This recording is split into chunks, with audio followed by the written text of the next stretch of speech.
എനിക്കനുഗ്രഹമായൊരു നാളെയുണ്ട്. എൻ്റെ ദൈവം ഒരുക്കുന്ന ഭാവിയുണ്ട്.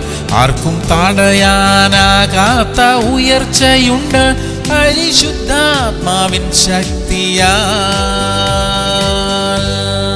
സങ്കീർത്തനങ്ങൾ 119:62. നിന്റെ നീതിയുള്ള ന്യായവിധികൾ ഹേതുവായി നിനക്ക് സ്തോത്രം ചെയ്യുവാൻ ഞാൻ അർദ്ധരാത്രിയിൽ എഴുന്നേൽക്കും. പ്രിയമുള്ളവരെ, അർദ്ധരാത്രിയിലെ പ്രാർത്ഥനയ്ക്ക് വലിയ ശക്തിയുണ്ട്. പൗലോസും ശീലാസും വലിയ വേദനയുടെ മധ്യത്തിലും രാത്രിയിൽ ദൈവത്തെ പാടി സ്തുതിച്ചു. അവിടെ വലിയ വിടുതലുണ്ടായി. രാത്രികളിൽ എഴുന്നേറ്റ് പ്രാർത്ഥിക്കാൻ കഴിയുമെങ്കിൽ അത് നമ്മുടെ ജീവിതത്തിൽ വലിയ മാറ്റങ്ങൾ വരുത്തും. ഇതുവരെ കാണാത്ത അത്ഭുതങ്ങൾ നാം കാണും. പ്രാർത്ഥിക്കാം. സ്വർഗീയ പിതാവേ, രാത്രി സമയങ്ങളിൽ ഉണർന്ന് എഴുന്നേറ്റ് പ്രാർത്ഥിക്കുവാനുള്ള കൃപ ഞങ്ങൾക്ക് തരണമേ. അത്ഭുതങ്ങളെ ചെയ്യണമേ. അതിനുവേണ്ട മാറ്റങ്ങൾ ഞങ്ങളുടെ ജീവിതത്തിൽ കൊണ്ടുവരുവാൻ സഹായിക്കണം കർത്താവേ. യേശുക്രിസ്തുവിന്റെ നാമത്തിൽ തന്നെ. ആമേൻ, ആമേൻ, ആമേൻ.